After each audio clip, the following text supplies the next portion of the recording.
Okay, the recording in progress just began, and according to the agenda, let's see. I think, and there are no members of the public here in person. There are no members of the public online. Uh, so I guess we probably can do away with the suggested agenda item.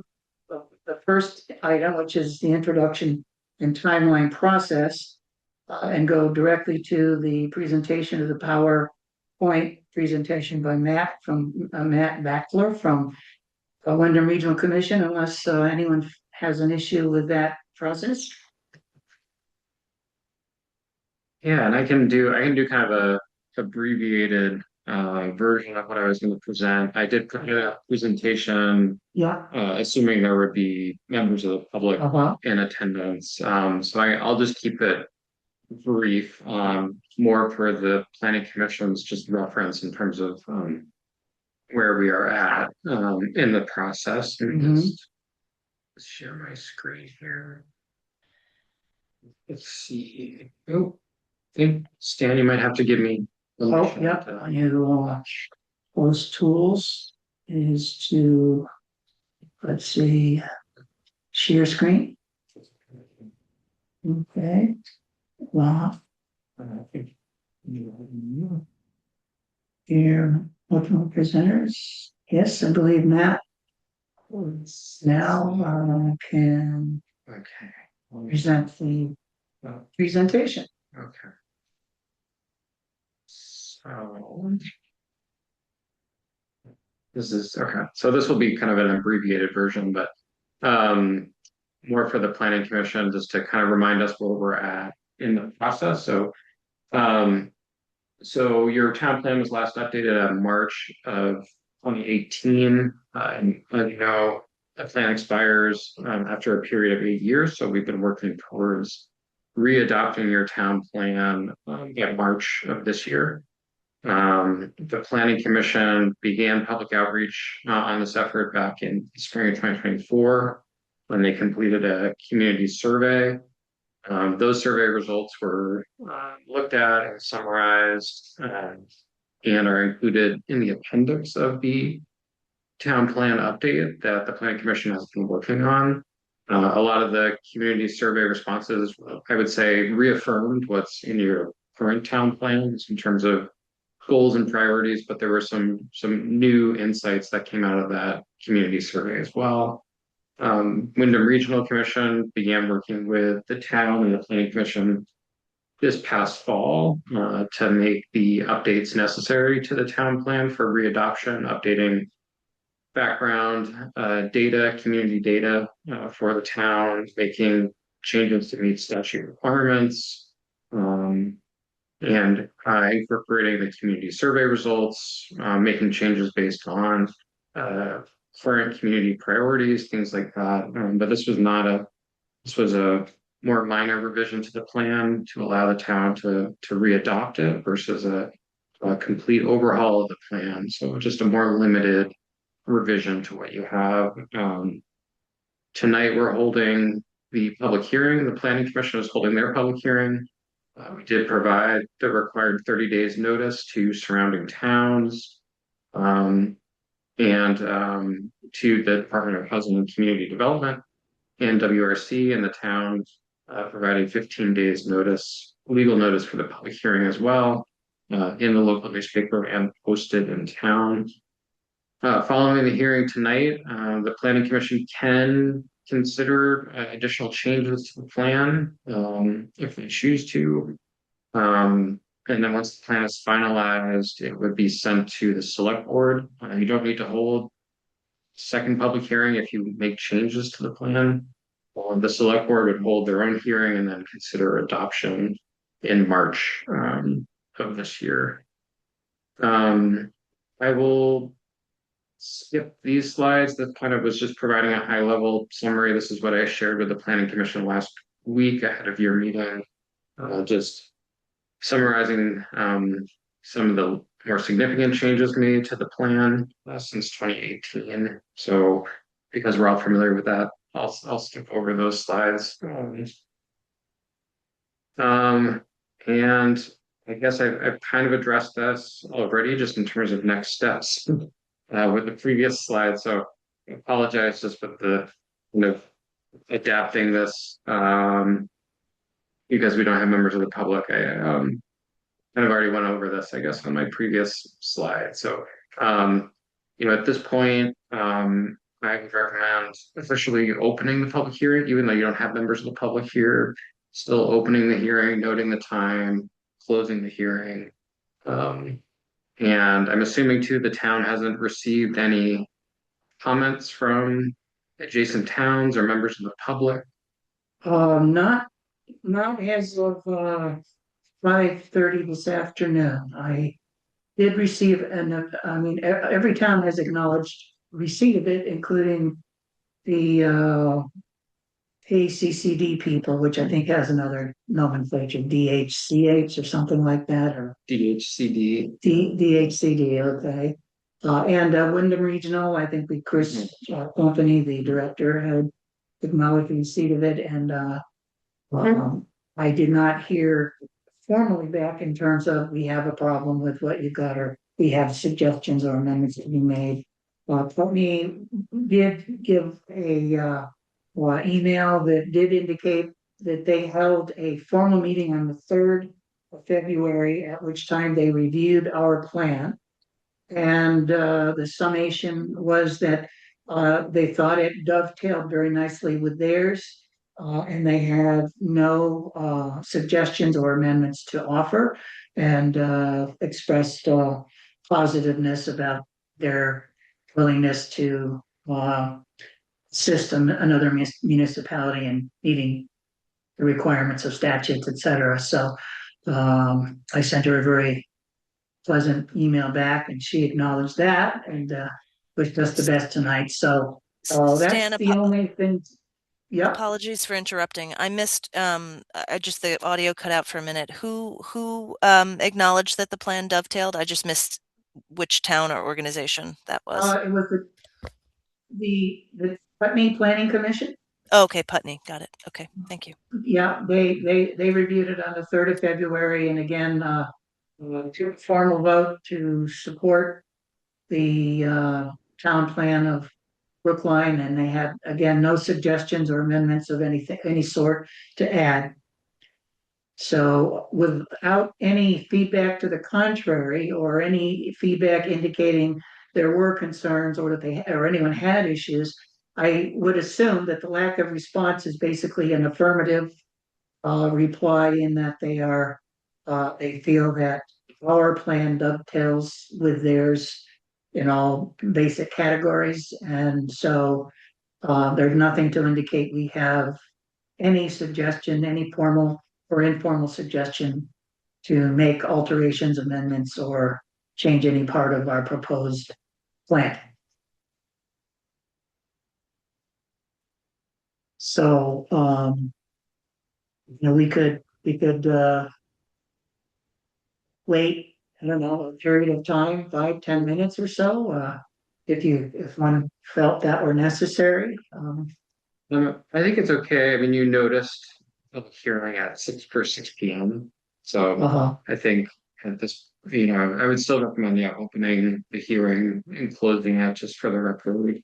But at this point, it's 6:20, so providing people with 20 minutes to show up, I think this is true. Just So do I need to formally indicate that effective a certain time that it's open, or when I said earlier informally, it's begin the hearing at 6:08, that's sufficient in and of itself? Yeah, I think if you just want to have the minutes reflect that, and you started the meeting at 6:08, to say the public hearing was opened at 6:08. That's yeah. So in line with that suggestion, I will, at this time, which is now 6:19, clarify that my opening the meeting at approximately 6:07, that my methodology was, although abbreviated, was intended as a formal opening of the hearing for any and all to participate as statutory requirements allow.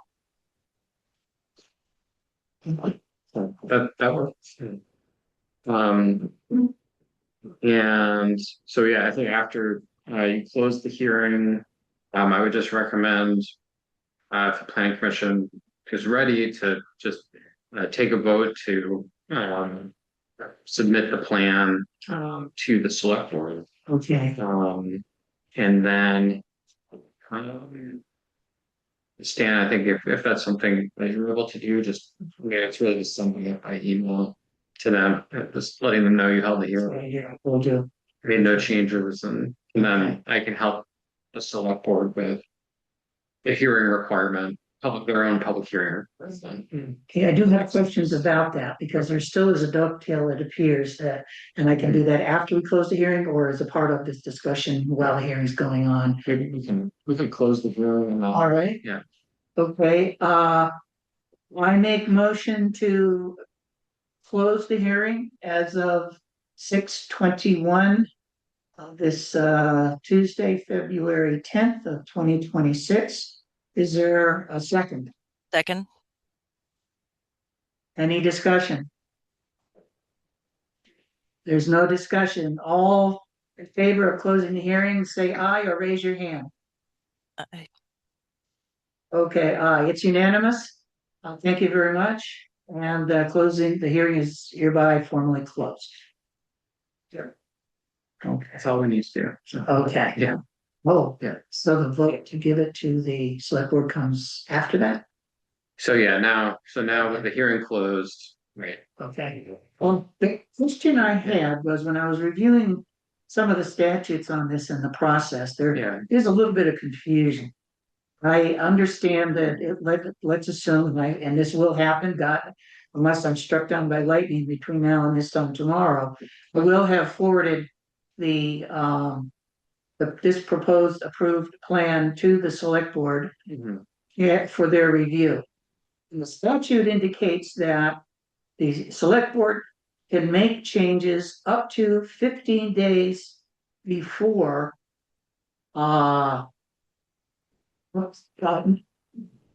no less than 15 days before the hearing date of the select board's hearing on this. Yeah. So in theory, they have the ability to make suggestions for changes. And we have either before or on the date of their hearing, as I understand it, which is the 18th of March, to respond to that suggestion, amendment, whatever one wishes to call it. Yeah. And then they can either I guess I guess as a part of that response, it must entail how their suggestion intertwines with the goals of our plan and how it dovetails in relationship to the Wyndham Regional Plan for the county and how it dovetails with our neighbors, so that we have demonstrated an analysis was done.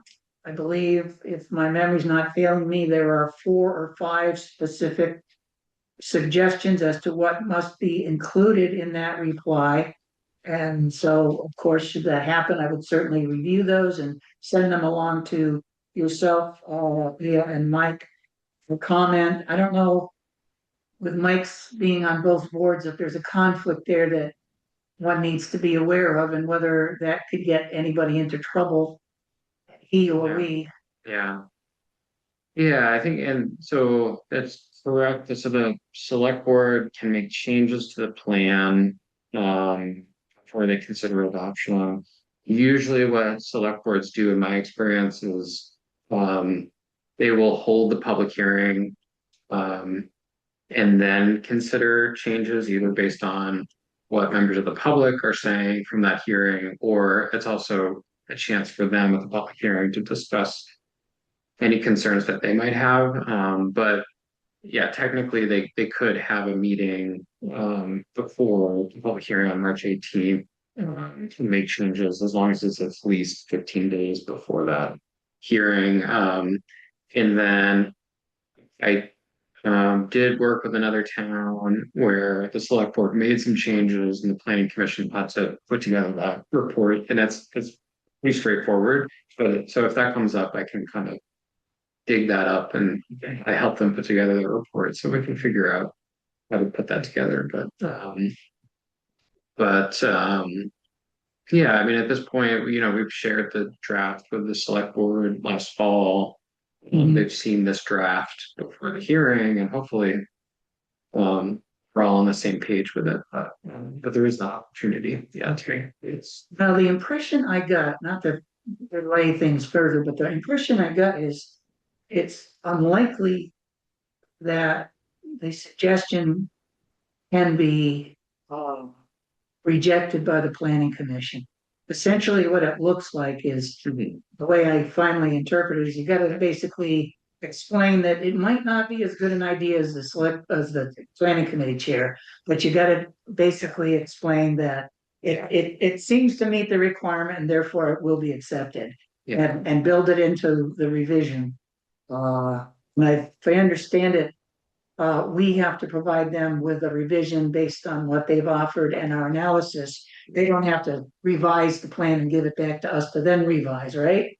Well, so they can, yeah, the main thing the planning commission, so if the select board makes changes, the main thing planning commission is looking at is whether any of those changes are influenced like the statute requirements and commenting on that. Just because that's kind of the planning commission's role is to be more familiar and aware of statute requirements when it comes to the town plan and the statewide planning goals. So the report would highlight if there's any issues there, but if the revisions by the select board are more minor and don't have any issues with statute, then your reply to them would just be, it could be as simple as we reviewed your revisions and don't see any issues with statute requirements. Okay. But usually, yeah, I guess it varies from town to town. Some towns, the select board will just make the changes on their own. Some towns they'll ask the planning commission to make the changes. It just kind of depends on the town. So, Okay. yeah. Okay. Right. Let's see. So there's no need for discussion of any terms of suggested edits. There are none. And I guess what seems to be remaining is simply a vote. We haven't already done it. I can't, my mind is whirling right now, so. Is a vote to, in fact, we did vote on something. What is it? You voted to Forward it on? close To the select hearing. board? Close the hearing. Yeah, so I think Okay, okay. I Thank can you. make a Remind me. motion, if helpful, I can make a motion to forward it to the select board. I'll second it. Any discussion? No discussion being imminent. Everyone in favor of forwarding it to the select board, say aye and or raise your hand. Aye. Aye. Okay, we have a unanimous decision to forward the proposed plan to the select board. And I will do that tomorrow morning, as a matter of fact, before noon. And I will send to the members of the planning committee and to Matt and the town clerk that we've had such a vote and that we were forwarding it on to the select board. And thank you very much. I think looks like unless there's another discussion on any other issue that we haven't talked about or need to talk about for future. Well, I wanted to just ask, if you and Leah, if you wanted to talk about the draft Act 181 future land use map, or do you want to? I mean, I'm happy to talk about it tonight or at a future meeting. Since we're early, Leah, do you want to Yep, spend a few minutes on that? I know That's- we've both kind of reviewed that and wondered about it. Yep. So, Yeah, that's great. So go right ahead. I think we're prepared to talk about it. Okay. And I have a short presentation too, just to help provide some context before looking at the map. So let me just get this pulled out. Yeah. So yeah, I'm not sure if either of you have had a chance to kind of read a little bit about Act 181 and what all is entailed with that legislation from 2024, but I'll provide a kind of a quick overview, and then I'm definitely happy to answer any questions. So Act 181 was passed in 2024. It makes major changes to Vermont's land use planning and regulatory framework. The the primary focus was it made changes to what's required for regional plans that are done by regional planning commissions. So we have our own regional plan. We've had a regional plan for decades. So, but there are some changes to what's required in that plan. There's also changes to the state designation program. So this is the program that previously had 5 different designations for things like village centers, designated downtowns, and new growth areas, just for example. And that program was set up to provide incentives for investment and development in certain parts of the state where development was more suitable. And then it also includes changes to Act 250. That's the statewide land use regulatory framework, which requires permits for projects based on the size of the project, both for based on the both for commercial and residential projects based on the size of those developments. So Act 181, it includes changes to those 3 areas within statute, but it also tries to bring them together so there's more interconnection between the 3. Because up until now, those 3 areas are doing similar things, but we're all kind of in their own silos and largely independent from one another. The the overarching goal, I would say, is to try to strengthen place-based regulatory recognition and investments guided by regional and municipal action. So what that means is, especially with the Act 250 jurisdiction reforms, is trying to set it up so that there's less regulatory and permitting requirement in areas that are more suitable for growth. So areas that have infrastructure, have local land use regulations in place, have staff capacity, really trying to lower the regulatory burden in those areas, but also recognizing that there are critical natural resource areas in the state that could use additional protection under Act 250. And the regional plan, what Interregional is working on, plays a more significant role in this process so that it's connecting our regional land use planning with municipal land use planning with some of these changes at the state level.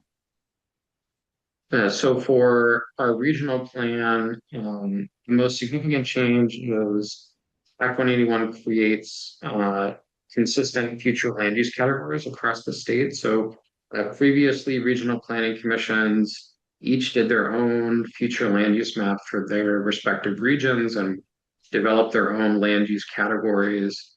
And the result of that is there's inconsistency across the 11 regional planning commissions in terms of the land use districts we were using and how we were mapping those. And so Act 181 creates these 10 land use areas that I'll go through in a minute here. And each RPC has to map those consistently. We have a statewide methodology now for mapping these districts, and they're also defined in statute. So we need to map them based on the statute requirements. So the first 3 here, I will say these are all areas where the intention is to focus the most amount of growth and development and new housing within these areas. So these are downtown or village centers. Those are our vibrant mixed-use centers that have are kind of the hub in terms of economic activity and civic assets. They include commercial, residential uses, as well. Planned growth areas, are located around downtowns or village centers. They have a higher density existing settlement, but there are also areas where future growth can be accommodated. And these also have a mix of uses, like housing and employment, as well. Village areas also, surround downtowns and village centers, but they are, the intention is for them to be at a lower density than planned growth areas. But these are traditional settlement areas, as well as proposed new settlement areas that include a cohesive mix of residential, civic, religious, commercial, and mixed use buildings. The idea is for them to be generally within walking distance of a core village center. So village areas are relatively contained around a village center. Then there are a few, I will call them kind of special planning areas. So enterprise areas are high economic activity and employment areas that are outside of a downtown center or planned growth area. So it might be an industrial park, like for example, the industrial park in Brattleboro off of exit 3 would be an example of an enterprise area. Resource-based recreation areas. In our region, this just includes the ski resorts, so Mount Snow and Stratton and Haystack and Magic Mountain. But in other parts of the state, it might include areas like the mountain bike trail network, Edinburgh, Vermont, for example, is another example of a resource-based recreation area. But these areas include the recreation areas, but then also include often housing and commercial uses that support those recreational activities. Transition infill areas. These are areas usually of existing commercial office mixed use development that's developed along roadways and highway corridors outside of a village center or downtown center. The intent is to try to transform these areas into higher density mixed use areas, so that they have less of that strict commercial development characteristic, trying to improve pedestrian safety in these areas as well. And then there are 3 rural categories, and these cover the majority of land area within our region and within the state. Rural general, these are areas that promote the preservation of Vermont's traditional working landscape and natural features. But it also includes low density residential uses and limited commercial development that's still compatible with productive lands and natural areas. Rural agricultural and forestry.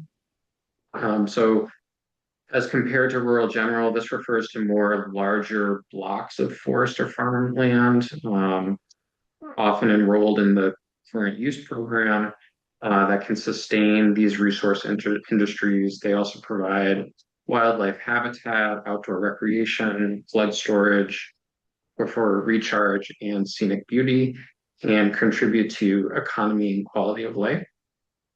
And rural conservation, these are areas that are intended to be conserved, often with regulations or state or nonprofit purchase of property rights. So these include areas that are already in conservation, but it also includes lands that have significant ecological value and maybe are not conserved yet, but are kind of identified as priority areas for protection due to ecological importance. And just to note, the description of these different land use districts is largely taken from statute. I haven't included the full definition because some of the definitions are pretty lengthy, but this is generally how these areas are described in statute. So I did provide, and you'll have to turn your head to, so I provided a draft map for Brookline that Wyndham Regional Commission completed. So I worked on this along with our GIS planner, Jeff Nugent, out of office, applying those new land use districts in statute to Brookline. So did orient this in this manner because Brookline is long and skinny. Just to fit it on the slide, I did tilt it 90 degrees, but so to the right is north, up towards Athens, just for orientation purposes. So for Brookline, we only identified three land use districts: the rural general, rural agriculture and forestry, and rural conservation. Just based on our interpretation of statute. For our rural towns, such as Brookline in our region, it's not uncommon for there just to be three or four land use districts. And because characteristic of the community is largely rural. And we can come back to this map. I have a few more slides just about Act 181. So just in terms of how our regional plan relates to the state designation program and to Act 250. So this is a slide that the Department of Housing and Community Development at the state put together, trying to show how all these pieces connect. So I'll walk through this. It's a lot of information, but it is helpful to kind of show everything in one place. So at the top, kind of the first step in the process is the work that we're doing with mapping out these new future land use categories. So the categories I just described are shown along a continuum up at the top there. Again, with the areas that are more intended for growth on the left-hand side, and then you have the rural areas off on the right-hand side. How this relates to the state designation program. So the state designation program has been changed. So there are now just two designated areas. There are centers and there are neighborhoods. So downtown and village centers automatically become centers in the state designation program. And planned growth in village areas automatically become neighborhoods. And there are different in benefits and incentives with those two programs, largely around encouraging investments within those parts of the state that are centers or neighborhoods. In terms of how this relates to Act 250, for the most part, well, I'll take a step back. Act 181 reforms Act 250 to create three tiers, and depending on which tier a piece of land falls in, there's different jurisdictional requirements in Route 250. So Tier 1 provides exemptions from Act 250. Tier 1A is full exemption. So if an area is within Tier 1A, a developer would not, or property owner would not need to get an Act 250 permit. Tier 1B is partial exemption for housing projects up to 50 units. To qualify for Tier 1A, you need to be helped as a downtown or village center or planned growth area. For Tier 1B, it also includes village areas. But in addition to that, a town also has to have zoning and subdivision bylaws in place at a minimum. And then there are some additional requirements for Tier 1A exemption, including public water and wastewater infrastructure. So for our region, it's really just a handful of towns that are going to be eligible for Tier 1B, and even fewer that are eligible for Tier 1A. Tier 3, Sorry, these Matt, to are, interrupt. oh, yeah, go Just ahead. Yeah. sorry, just for my own understanding then, or just trying to Mhm. equate what's on the page to sort of how I understand things. For Tier 1A, then, I mean, you're essentially talking about sort of like downtown Brattleboro or places of that nature. Um, That's it. okay, okay. And then Yeah, so tier 1B would be, I guess, smaller sort of towns or town centers across the region. Okay. Yeah, and for tier 1A, so for tier 1A, towns will have to apply to the land use review board for tier 1A approval. And they'll need to demonstrate they meet a number of different criteria. And so for Brattleboro, it will likely include areas outside of just the immediate downtown too, like many of the residential neighborhoods surrounding the downtown area. For tier 1B, we have a handful of towns. So I'm thinking like Saxton's River could qualify for that. Newfane, their village centers could qualify for that. It's entirely up to a town though if it wants to get either tier 1A or tier 1B. It's not required, so some towns might be eligible but might elect not to go for the tier 1B status. And then so tier 3 is these are kind of critical natural resources areas that the idea would be if those natural resources are on a property, then an Act 250 permit would be required. Where previously an Act 250 permit was only required if a project was a certain size. So now tier 3 is saying there are some parts of the state that have very important natural resources and we need an Act 250 permit process, even if it's just construction of a new single family home potentially. But tier 3 is separate from our process. So that's being developed by the Land Use Review Board. And they are in the process of developing draft maps for that. And they have a lot of information on their website. I know they have public meetings coming up in March. And we'll be holding a public meeting in mid-March in our region too. We haven't set a location for that too, specifically about tier 3. And then everything else, if it's not in tier 1 or tier 3, it's tier 2, which is essentially the existing Act 250 program with the same thresholds for whether an Act 250 permit is required.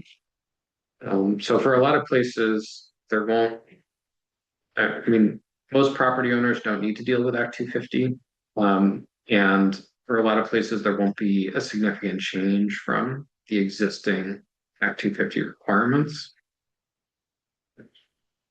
So a new process too requires that the Land Use Review Board approve our regional plan and future land use map.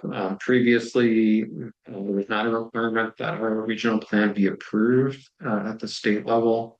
But because our regional plan informs the state designation program, what areas qualify for state designation, and also informs Act 250 exemption, there is this additional review and approval process by the Land Use Review Board.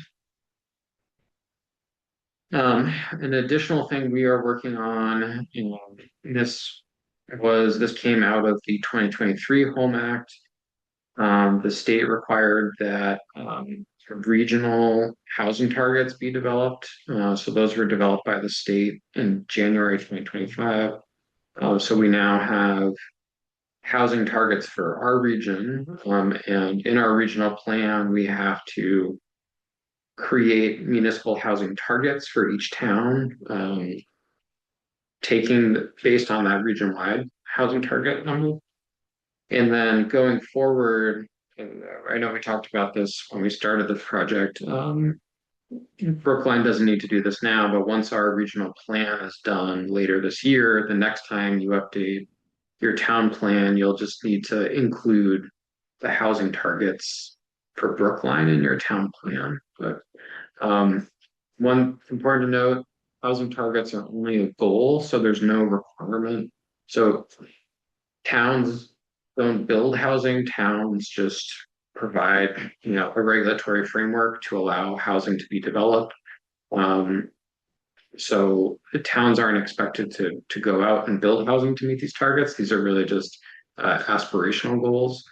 And again, no one's monitoring or enforcing housing production, but the numbers do help just kind of illustrate the need we have for housing across our region. So we developed municipal targets. We looked at the existing population of the town, the existing number of housing units, just looking at year-round dwellings, not seasonal units, because we have a lot of seasonal units in our region. And then we looked at if town has public water and wastewater infrastructure to support a higher amount of development. And so for Brookline, the housing targets we came up on the lower half of the screen, the numbers we got from the state included a lower and upper number. So we're also showing for towns a lower and upper number. So for Brookline, our target was between 19 and 28 units by 2030. And then by 2050, between 60 and 118 units. To go towards the region-wide housing targets. So the table on the upper half of the screen, those are the numbers we receive from the state for region-wide housing needs. And you can see, especially going out to 2050, there's quite a bit of range between the lower and upper numbers. And this is all based on different assumptions in terms of population growth. So,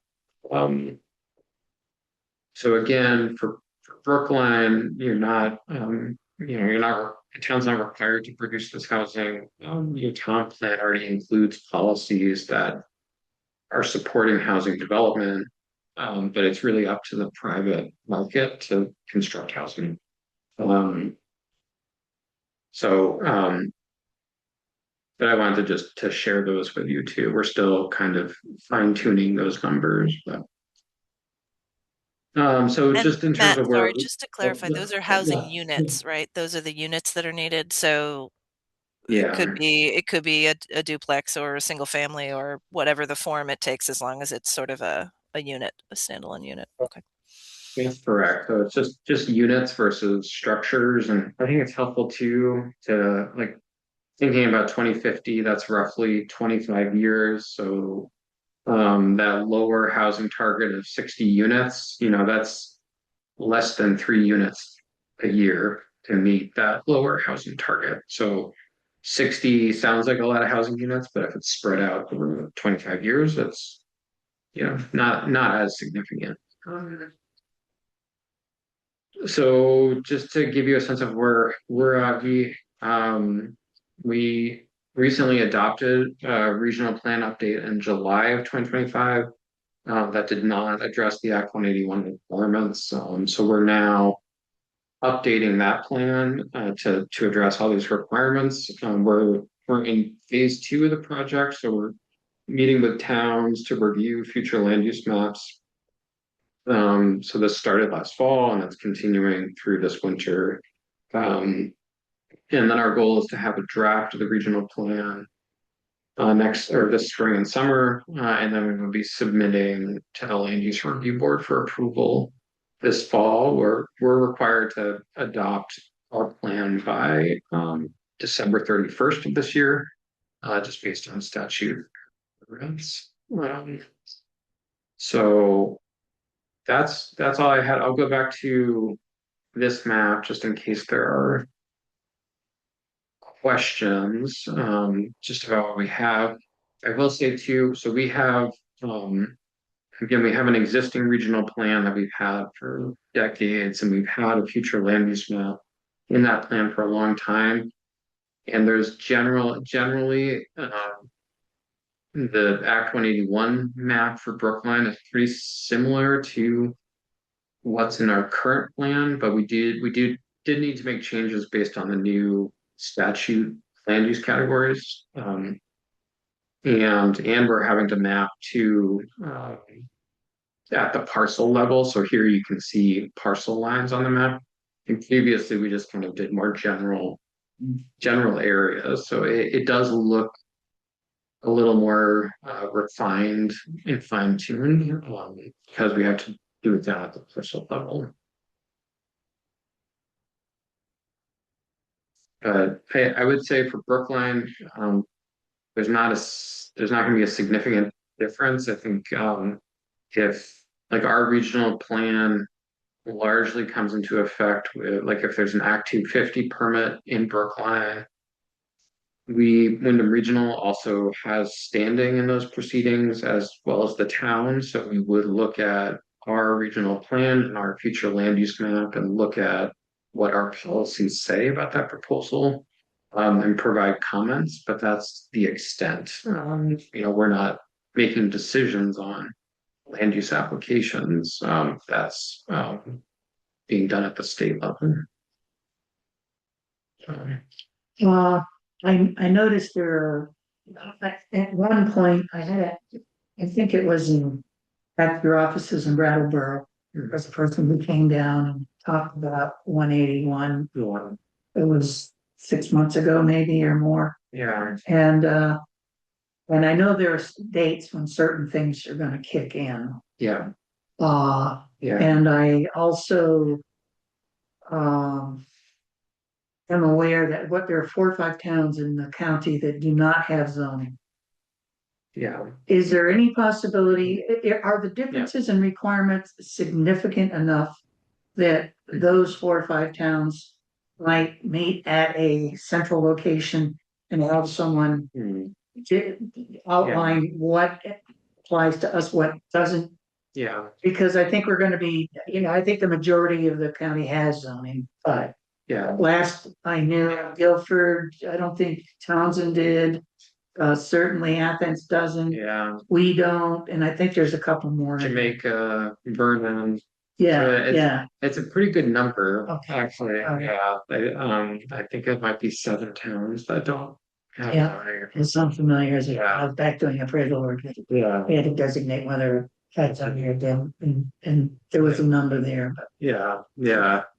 Yeah, I mean, I would say, so like in terms of the work we're doing, Wyndham Regional, I would say there's not gonna be a noticeable difference, between what we've done previously. Sure, in terms of towns that don't have zoning, I think for all towns, like the new tier 3 jurisdiction under Act 250 will apply to all towns, whether or not they have zoning. So even if you had zoning in place, areas that are mapped as tier 3 would still need to get that Act 250 permit. I do think, I would encourage Brookline to continue to monitor the rulemaking process for tier 3, because I believe when Act 181 was passed, the Land Use Review Board was given February, like actually February this month, the deadline of developing the rules for tier 3, but I think they're looking for an extension until September of this year, and then rules or tier 3 would go into effect in December of this year. So, but it is still in the process of being developed, and there's the Land Use Review Board. The members are very accessible, like they're the ones that are working on the rulemaking process. Their contact information is on the website. And so it's easy to reach out to them if you have questions. We can Okay. help facilitate that too if needed. And like I said, there will be a public meeting in mid-March in our region about tier 3 specifically. There are also some changes with 250. It's something called the road rule. So if you're building a new road, including a driveway, like a private driveway that's longer than 800 feet from an existing road, you would also need an Act 250 permit. And so that, you know, would cover potentially a lot more of the land area than just tier 3, because tier 3 is looking at kind of concrete natural resource areas, but the road rule would apply anywhere 800 feet beyond a road if you're putting in a new driveway. So I just think it's important for all of us to just keep track of that rulemaking process. But there's definitely opportunities, yeah, provide feedback. I noted in that particular section of the statute, which I had read into a good 90 pages at one point. Yeah. It indicated that in the tier 3 area, those properties that already had an Act 250 permit, the town needed to periodically review and either update the status or report it or something.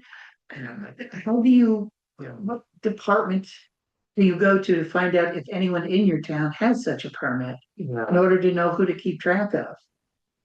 Yeah, and yeah, I don't know if I'm familiar with that. Saying this is for tier 3. I believe it was, yeah.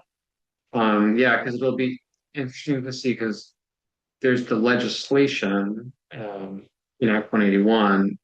What is common with any legislation is there's a rule-making process, and so so the LURB is having to develop the actual rules, which then go to, I forget the name of there's a review committee at the Yeah. state that reviews the rules to make sure that they're, implementing the legislation. So, I would say, like keeping track and like paying attention to what's in the rules will be more important because the legislation is kind of higher level, and then the rules that's kind of where the details are.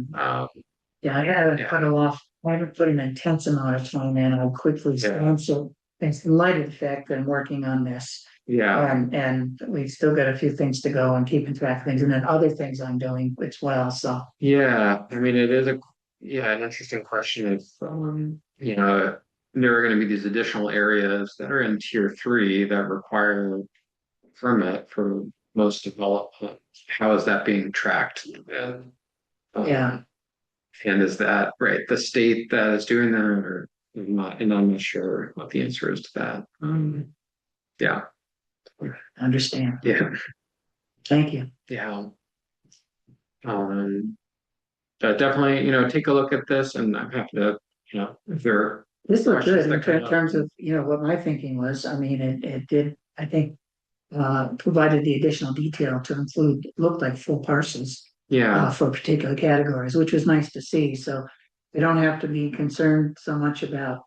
Well, the house might be in this category, but the barn and the shed and the other outbuildings are in the other part. yeah, It seems to simplify things a little bit in doing it that way. yeah. And there are some areas, like for example, like further north on Grassy Brook Road, as you get towards Athens, Mhm. those properties go back quite a ways. So like Yeah. right along the road, Yeah. we mapped it as rural general, but as you go back, Right. as you know, it gets very steep, and that's all in rural conservation. But Right. yeah, like. Yeah, I shouldn't have said what I said. Oh, because there no, are- no. And we tried to like map it too based on, we didn't want to map. You want to try to have like blocks of land use districts, so you're not, you know, mapping 3 parcels side by side differently. So we're trying to make larger areas where there are similar types of uses. Yeah, so it's been a lengthy process doing this mapping for the entire region, but we're getting close to finishing it. Yeah, thank you for giving us the opportunity to review it ahead of time, so to speak. Yeah, Yeah. definitely.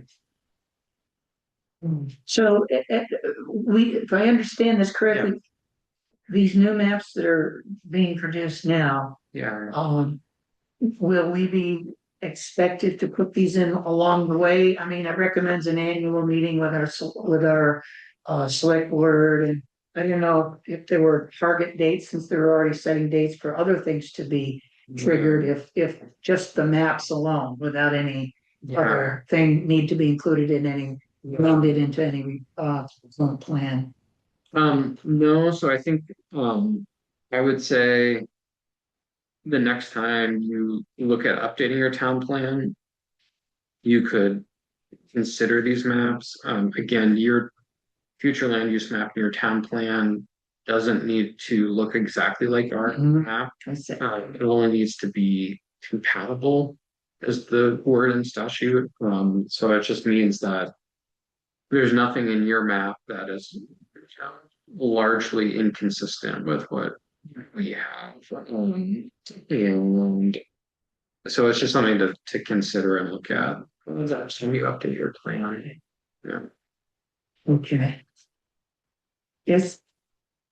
Leah, are there any concerns or questions you wanted to bring No, up at this time? no, I'm grateful Mhm. for the Yeah, explanation. I think the slides made a lot of sense, but just visually it's helpful to kind of walk through it. And also just the piece about housing targets, as well as emphasizing the need to stay abreast of the tier 3. So appreciate the guidance there. Yeah. Well, I'll send you a PDF to of the okay, presentations for how to. all right. Yeah, I was going to say, Thank if you you. don't mind sending both of today's, that would be great. And I'll just include them with the minutes as well. All right. I know, I There's realize nothing. you've circulated versions of this already, so apologies if I'm just asking for a resend. No, yeah, I'm not sure if I made minor adjustments, so I'll send you the mask for it. Yeah. Thank you. Yeah. Super. All right. If there are no other items to discuss, we'll shut down the meeting for today. It was still recording, Leah, so Yep. I don't know if just the hearing itself is what we need to record, or whether it would be really helpful to have, which is why I left it on, some Yeah. of the other recorded responses to the questions that we brought up. Well, yeah, Um, it still constitutes a meeting for us, like, because we have quorum, okay, so we definitely need the video as well. So I think all right, we're in okay. good stead. Thank you, thank you. Okay, do you want to record? I noticed I had a problem downloading, the video of the select board meeting last week.